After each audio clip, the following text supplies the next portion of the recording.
Before every disaster you remember, there was a moment you never saw. Not a siren, not a headline, just a document, quietly filed. It didn't say this will happen. It said this could happen. And that difference was enough for everything to continue as normal. No panic, no delay, no interruption, until history returned to that warning and read it very differently. Months before the Deepwater Horizon explosion, there was no sense of urgency in the Gulf of Mexico. The rig was operating normally, schedules were tight, deadlines were expensive, and by all outward measures, the system appeared to be working. But inside the documentation, something else was forming. In early 2010, internal safety assessments began to flag concerns about the well's integrity.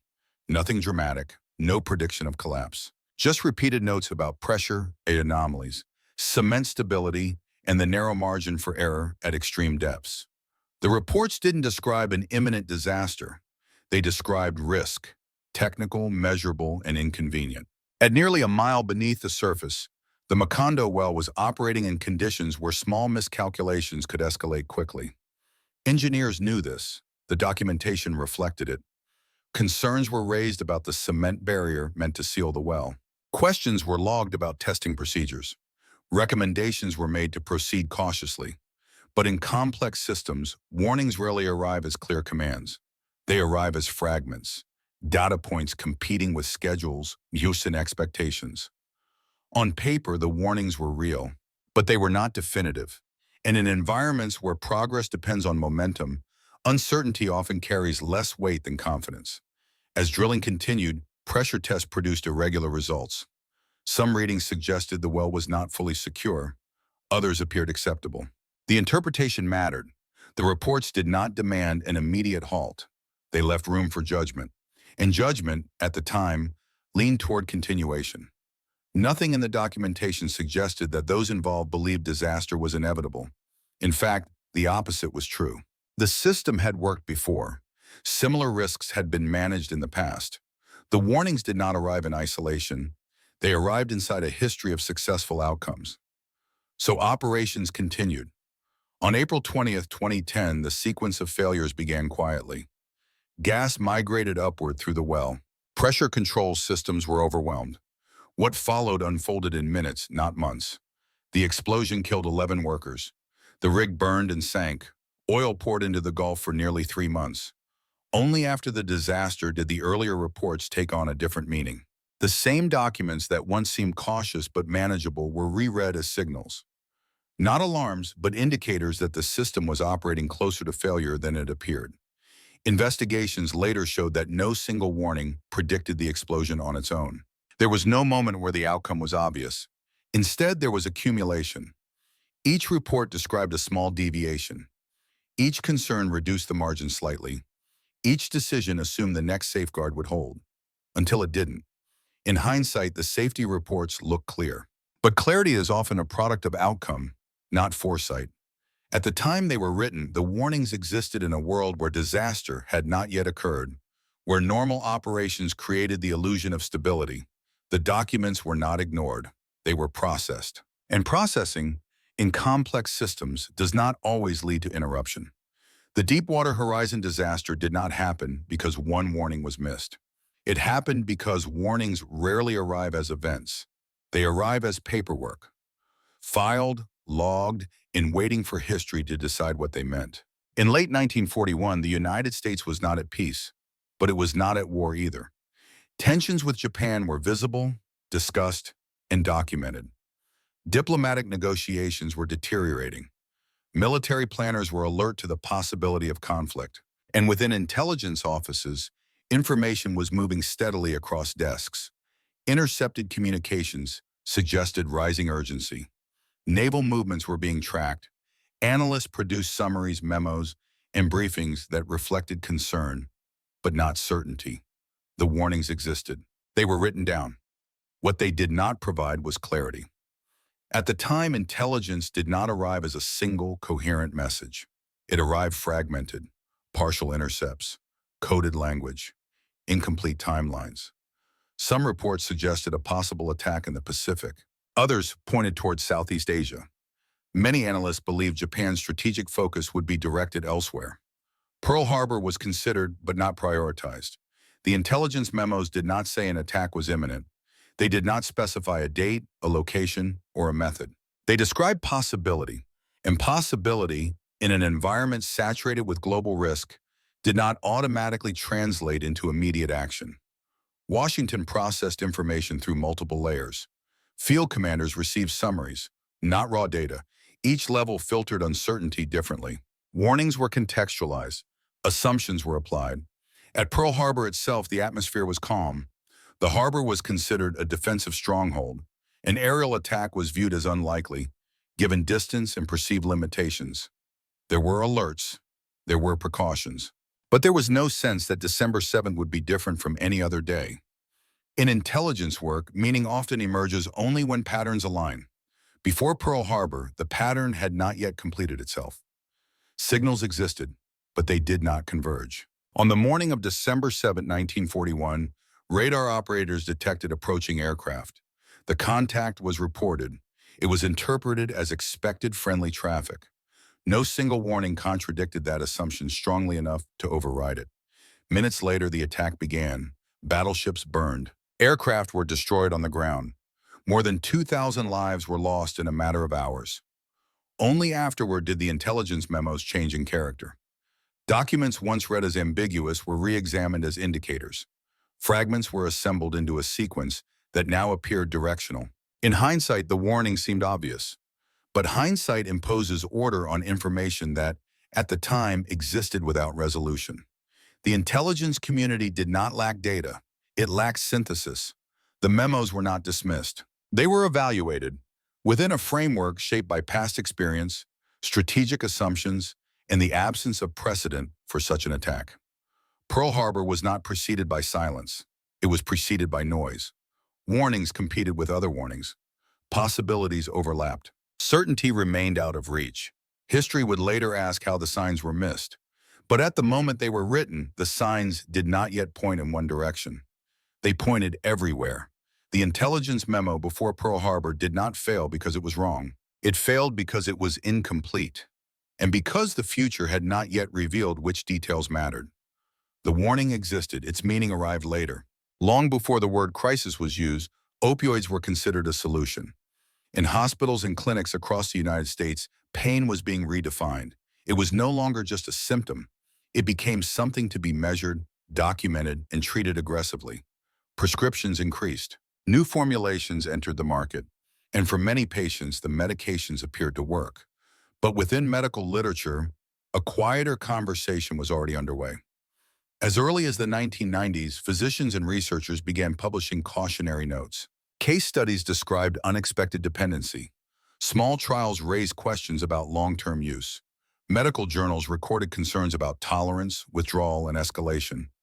The warnings did not claim catastrophe. They described patterns.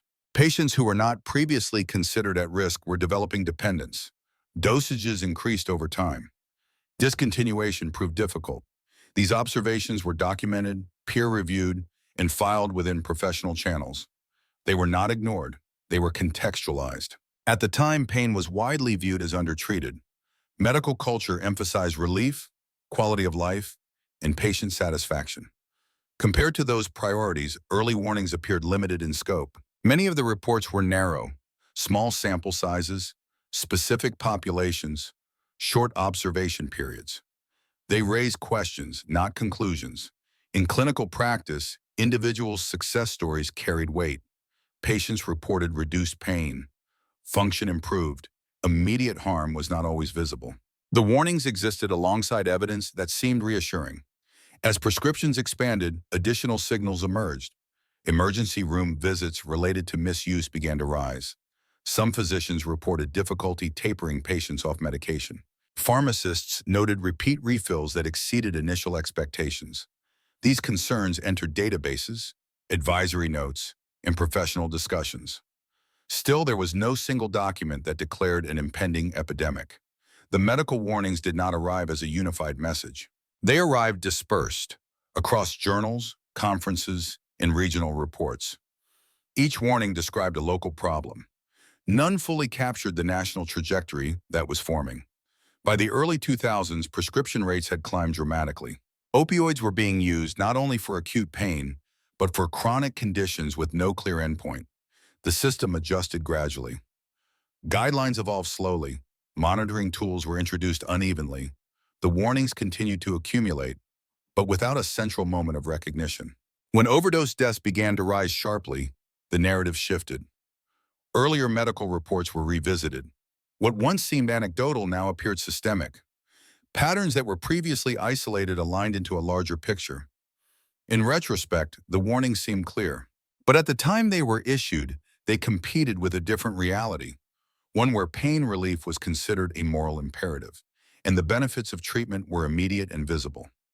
The medical community did not lack information. It lacked scale. The early warnings described risks within individual cases.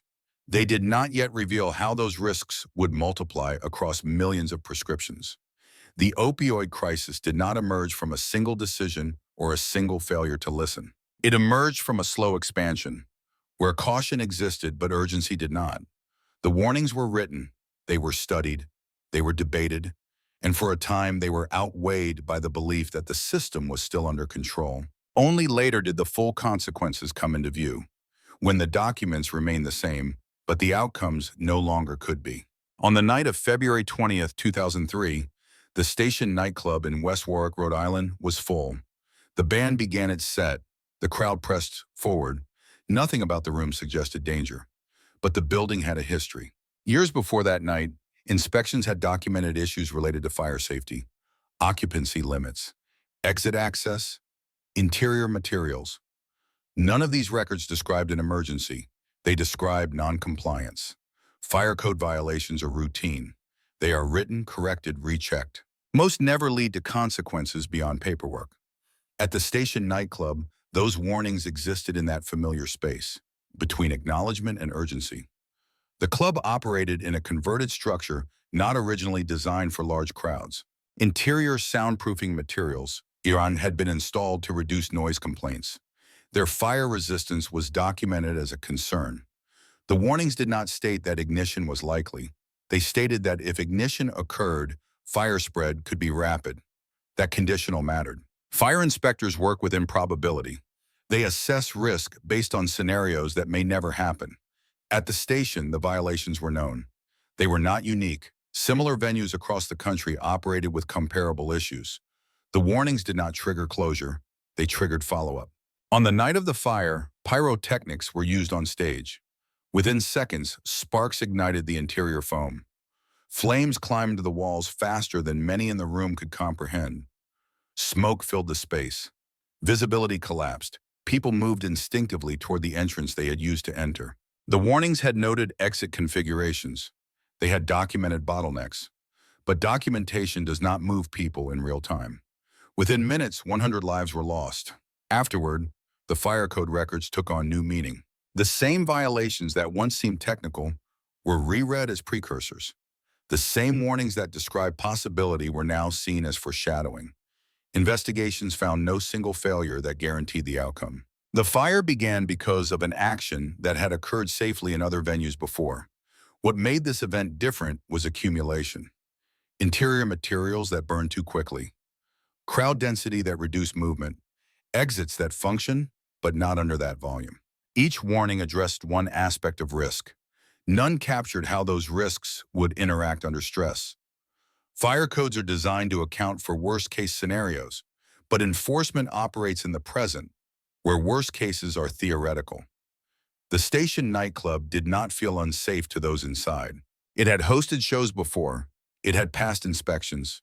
The warnings existed, but they existed in a system where compliance is often gradual, negotiated, and incomplete. In hindsight, the path from violation to tragedy appears direct. At the time, it did not. The fire code violations were not predictions. They were conditions. And conditions only become causes after an event reveals how little margin existed. The Station nightclub fire was not preceded by silence. It was preceded by paperwork. Records that described risk without urgency. Warnings that assumed tomorrow would resemble yesterday, until it didn't. Years before Hurricane Katrina reached the Gulf Coast, The danger was not invisible. It existed on paper. Federal agencies, research institutions, and regional planners had spent decades studying the vulnerability of New Orleans. The city's geography was well understood. Large portions sat below sea level.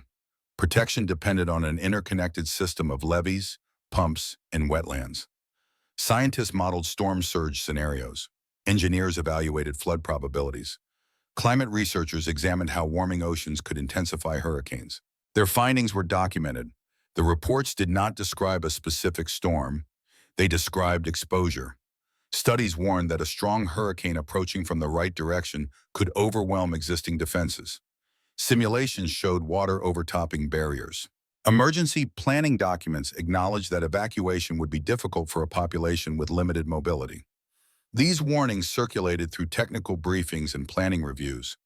They were archived, referenced, and updated. They were not secret, but they did not demand immediate action. Risk assessments operate in long time frames. They describe what could happen, not when. For years, hurricanes weakened before reaching New Orleans. Near misses reinforced a sense of resilience.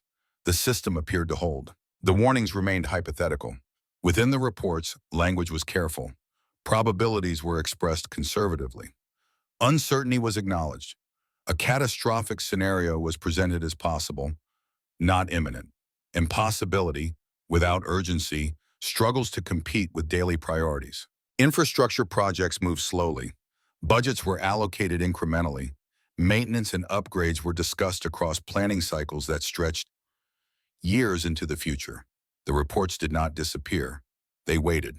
When Hurricane Katrina formed in August 2005, early forecasts focused attention on Florida. As the storm crossed the Gulf, its strength increased.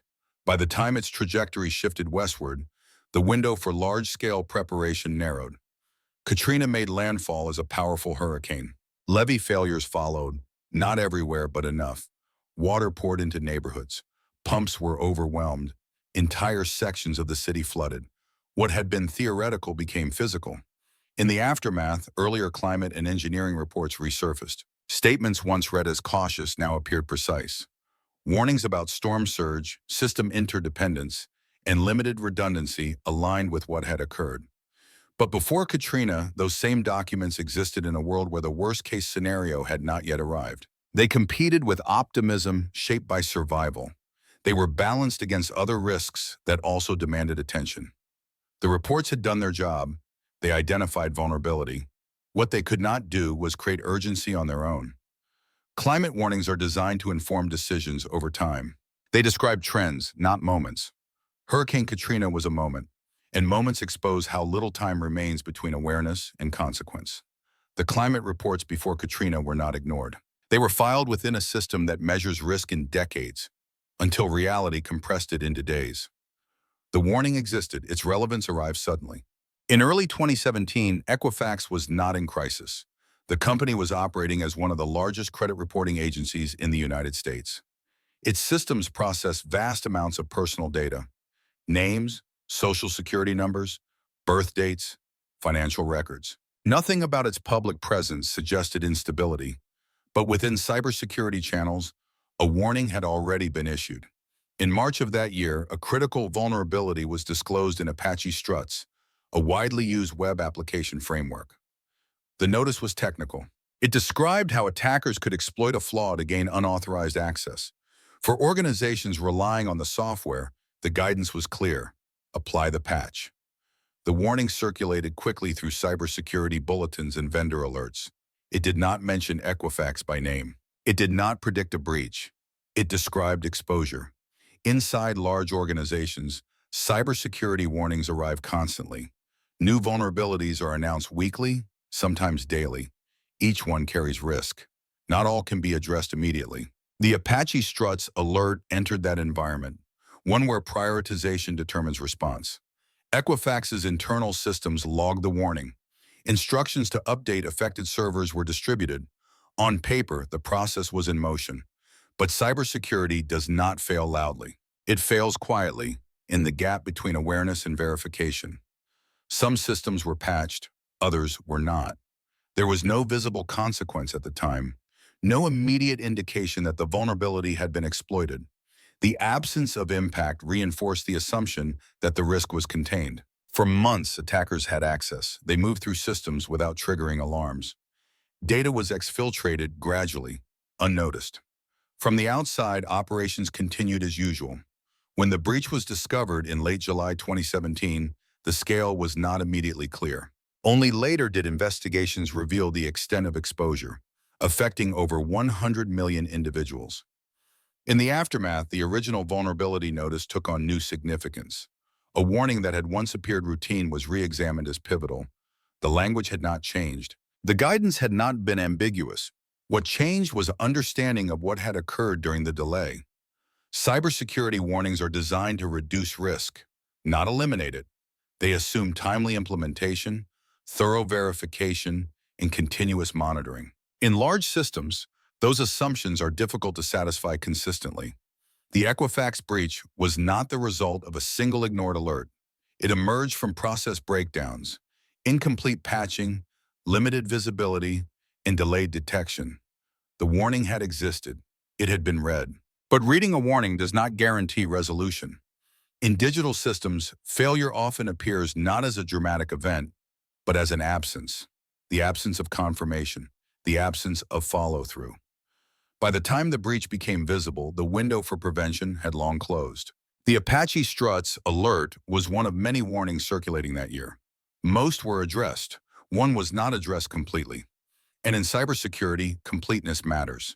The Equifax breach did not occur because the warning was unknown. It occurred because risk persists in the spaces between notification and action. The warning was issued, the system continued, and the consequences arrived later, silently and at scale. On the morning of January 16, 2003, the Space Shuttle Columbia lifted off from Florida without delay. The launch appeared routine. Weather conditions were acceptable. The mission schedule moved forward as planned. But within seconds of liftoff, something unexpected occurred. A piece of insulating foam detached from the external fuel tank and struck the shuttle's left wing. The impact was visible on launch footage, though its severity was unclear. Foam strikes had happened before. They were documented, they were analyzed, they were considered a known risk. Inside NASA, engineers began discussing the event almost immediately. Some expressed concern that the foam impact might have damaged the wing's thermal protection system. At re-entry speeds, even minor damage could allow superheated air to penetrate the structure. The warning was technical. It did not predict failure. It raised a question. Engineers requested additional imaging of the shuttle while it was in orbit, photographs that could help determine whether damage had occurred. The request moved through internal channels. At each level, uncertainty was evaluated. Foam shedding was not new. Previous missions had survived similar events. There was no direct evidence, only inference. The risk was theoretical, but not unfamiliar. The engineering assessments reflected this ambiguity. Some memos emphasized the lack of precedent for catastrophic failure from foam impact. Others highlighted the limits of existing data. The warnings did not arrive as a single conclusion.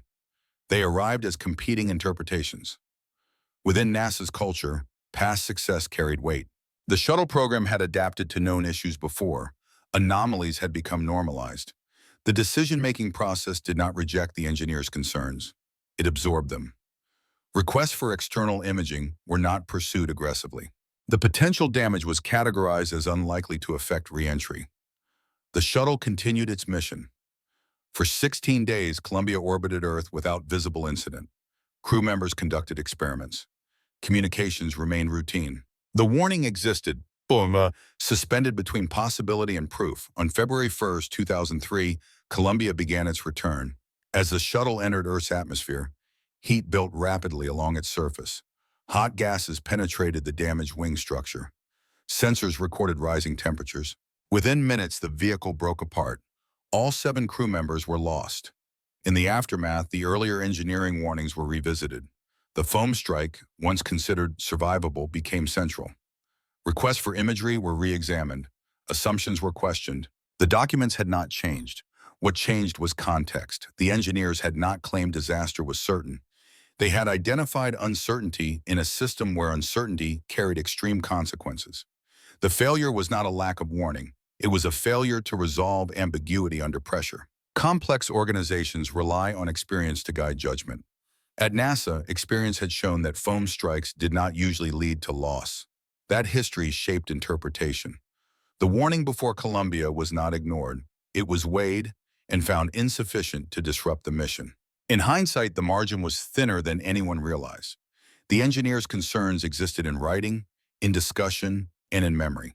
They existed before the outcome gave them clarity. The Columbia disaster did not occur because the risk was unknown. It occurred because known risks had become familiar. The warning was issued, the system continued, and only afterward did the question receive its final answer. In the late 1950s, thalidomide was introduced as a medical breakthrough.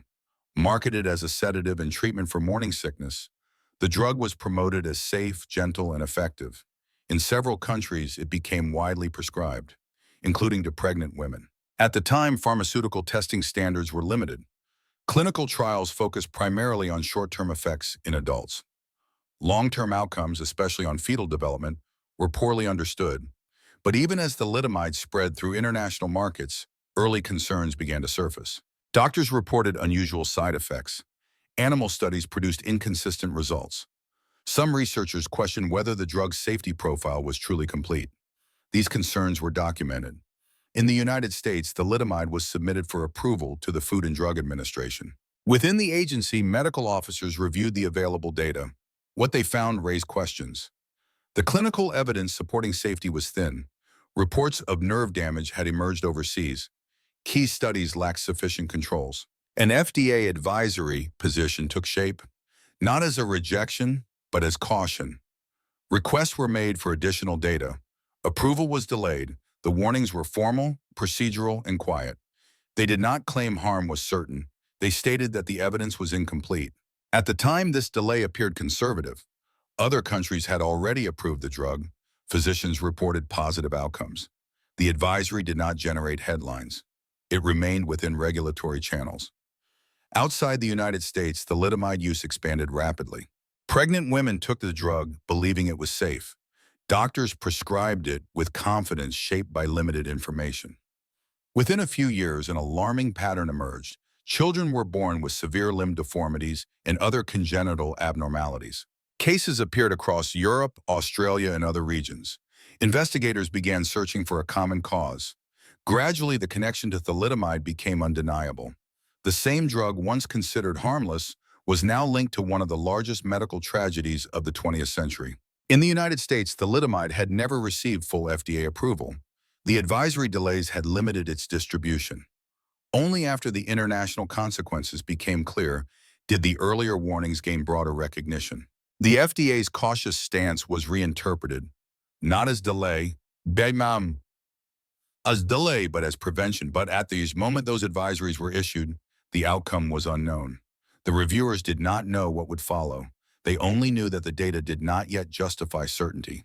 The tragedy did not occur because warnings were absent. It occurred because warnings competed with optimism, commercial momentum, and incomplete science. Medical regulation operates within uncertainty. Decisions are made before outcomes are visible.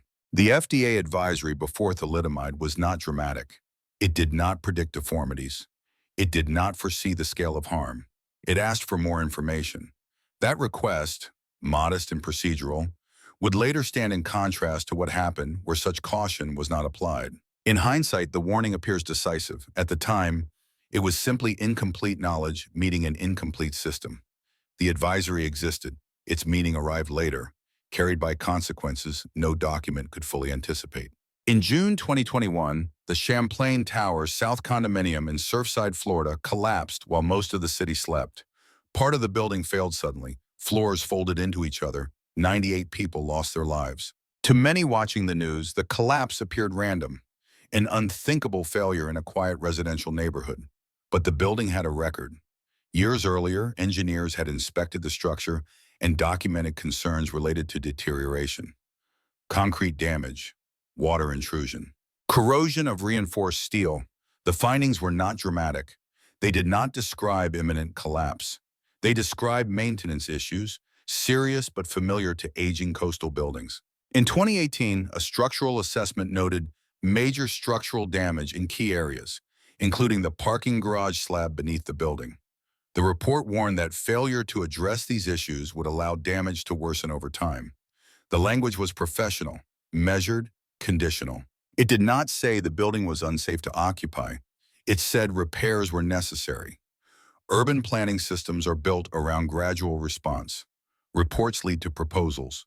Proposals lead to funding discussions. Funding leads to timelines.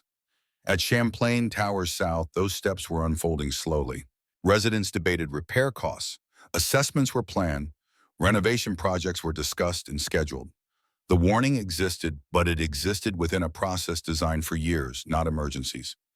Meanwhile, the building remained occupied. Salt air continued to corrode steel. Water seeped through cracks. Structural stress accumulated quietly. Nothing happened for a long time. In dense urban environments, most warnings do not end in disaster.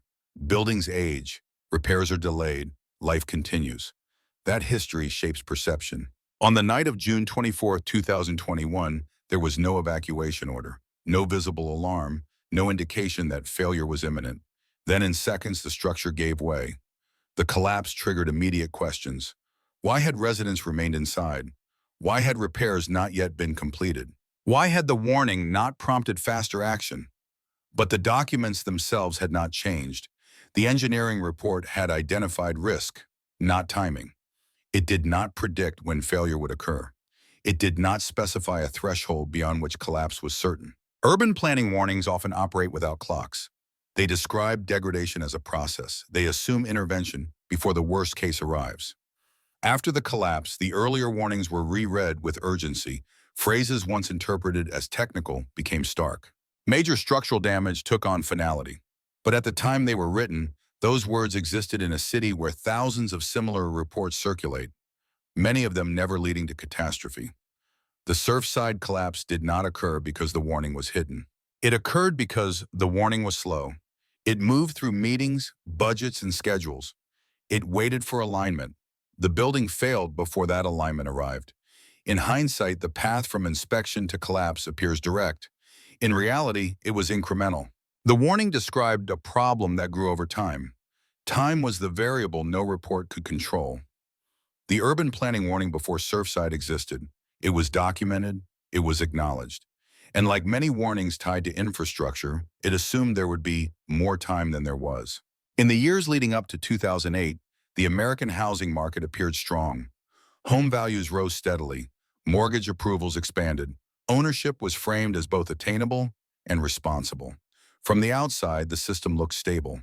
But within financial institutions, regulatory agencies, and research departments, warning signals had begun to surface.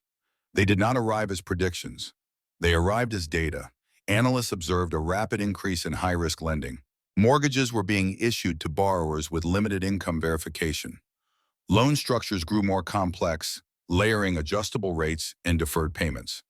These trends were documented in internal reports, regulatory reviews, and academic studies.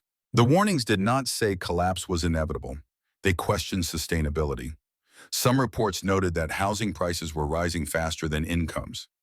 Others flagged the growing reliance on short-term refinancing to maintain affordability. The system was becoming sensitive to small changes. Financial red flags rarely point to a single failure. They describe imbalance. Banks bundled mortgages into securities and sold them to investors worldwide. Risk was distributed and in the process obscured. Rating models assumed continued growth. Historical data suggested that housing downturns would be regional, not systemic. The warnings existed inside that framework. Economists debated whether the market was overheated or simply evolving. Regulators expressed concern about underwriting standards, but faced limits on intervention. Each red flag described a condition, not a trigger. For most participants, the system continued to function. Defaults remained relatively low. Credit flowed. Returns appeared reliable. The absence of immediate consequence reinforced confidence. By the mid-2000s, some institutions began stress testing scenarios that assumed falling home prices. The results were unsettling. Even modest declines could cascade through leveraged positions. Liquidity depended on confidence. These findings circulated quietly. They did not halt lending. They informed risk committees and policy discussions. The warnings did not converge into a single directive. They accumulated. When interest rates rose and housing prices stalled, the system reacted unevenly. Borrowers with adjustable rate mortgages faced higher payments. Refinancing options narrowed. Defaults increased. What followed unfolded rapidly. Securities once considered low-risk lost value. Trust between institutions eroded. Credit markets tightened. Only then did the earlier red flags align into a recognizable pattern. In hindsight, the warnings seem unmistakable. But before the collapse, they existed in a market shaped by optimism, competition, and historical precedent. Financial systems are built on expectations. As long as those expectations hold, warnings remain theoretical. The red flags before 2008 were not ignored. They were absorbed into a system that assumed resilience. Each institution saw a portion of the risk. No single participant saw the whole. The housing collapse did not occur because information was absent. It occurred because information was fragmented, and because the system depended on continuity. The warnings were written in spreadsheets, models, and reports. They circulated among professionals who understood risk, but also understood momentum. When the collapse arrived, it reframed everything that came before. The data had not changed, the assumptions had. The financial red flags before 2008 existed. They signaled imbalance, not inevitability. And like many warnings tied to complex systems, they were understood fully only after the system stopped behaving as expected. There is a moment after every disaster when people ask what was missed, but the documents were already there, written carefully, filed properly. They didn't fail to exist. They failed to interrupt. Warnings are not predictions. They are requests for attention, for time, for restraint. And history rarely answers them immediately. It waits, then it returns, and reads them again.